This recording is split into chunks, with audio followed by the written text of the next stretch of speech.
যে ইংল্যান্ডে যে বিশাল সিলেটি কমিউনিটিটা আছে, ওনারা এই মানে সেই ওনাদের গ্রাম অঞ্চলের যে গানগুলা ওনারা তারা এমনভাবে লালন করে রেখেছে সবসময়, বছর জেনারেশন থেকে জেনারেশন এটা পাস অন হয়েছে।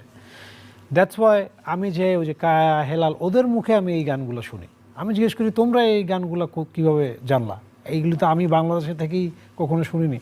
ওরা বললো এটা আমাদের সিলেট অঞ্চলের গান, আমরা শুনেছি, আমাদের বাবা চাচারা গাইতো, আরও আমাদের সিনিয়ররা গাইতো, ওদের থেকে আমরা শুনেছি, আমাদের কাছেও খুব ভালো লাগছে। এইভাবে করে গানগুলো কিন্তু আসলে জেনারেশন থেকে জেনারেশন ওইখানে যে সারভাইভ করেছিল, পরে সেটা আমি ঢাকা থেকে গিয়ে আমার কানে আসে। মানে এটা খুবই ইন্টারেস্টিং একটা জিনিস। But at the same time আমাকে এটাও বলতে হবে, যদিও আমি যে বললাম একটু আগে যেই কথাটা যে এ আর রহমানের মিউজিক, তারপর